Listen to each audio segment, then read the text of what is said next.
밸류업 대장주로 주목받으며 연초 대비 크게 오른 금융지주 주가가 계엄 사태 이후 급락했습니다. 원달러 환율 급등 등 불확실성이 커져 증시가 흔들린 데다 외국인 투자자들의 차익 실현 등이 주된 원인으로 꼽히는데요. 다만 전문가들은 정국이 안정되면 금융지주 주가는 다시 긍정적 흐름을 보일 것으로 전망하고 있습니다. 송효섭 기자입니다. 밸류업 수혜주로 평가받으며 연초 대비 크게 오른 금융지주 주가. 외국인 투자자의 지분율이 높은 4대 금융지주 주가는 올 초 대비 40에서 90%가량 상승했습니다. 하지만 지난 3일 윤석열 대통령의 비상계엄 선포 후 상황은 급변했습니다.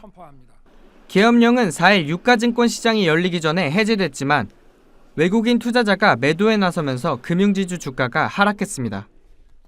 4거래일 연속 하락했던 4대 금융지주 주가는 오늘 코스피 상승에 힘입어 신한금융지주를 제외하고 반등에 성공했습니다. 금융지주 주가 하락은 정치 리스크에 따른 불확실성 확대와 외국인 투자자들의 차익 실현 등이 원인으로 풀이됩니다. 밸류업의 시작이 대통령 한마디였거든요. 그러니까 이제 아무래도 대통령이 저런 상황이 되면 동력을 잃을 것이라는 우려가 있겠죠, 당연히. 주가가 많이 이제 어쨌든 올랐기 때문에 차익 실현에 대한 요구는 있었는데 이 대통령 탄핵이 차익 실현의 이유를 만들어준 거죠. 특히 계엄 사태로 원달러 환율이 급등해 금융지주들의 주주 환원 계획에 차질을 빚을 거란 우려가 나옵니다. 원화 가치가 하락하면 은행의 위험 가중 자산이 늘어나 보통주 자본 비율이 떨어집니다. 일반적으로 환율이 10원 오르면 CET1이 약 0.02%포인트 감소하는데 건전성 우려가 커지는 겁니다.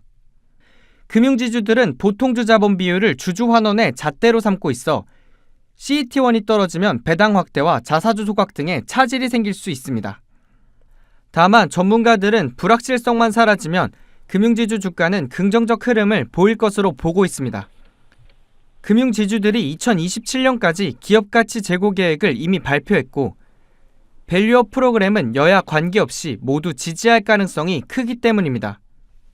이번 주 토요일 날 그 투표 결과에 따라서 정치 불확실성이 해소가 되면 낙폭이 컸던 이 금융회사를 중심으로 다시 반등을 할 걸로 기대를 합니다.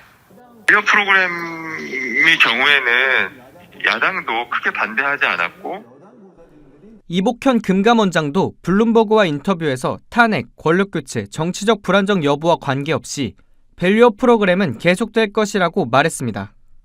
금융지주들도 주주환원 등 밸류업 계획을 변함없이 추진할 계획입니다. 계엄 사태로 혼돈의 시기를 지나고 있는 금융지주의 주가 양방이 주목됩니다. 머니투데이 방송 송유섭입니다.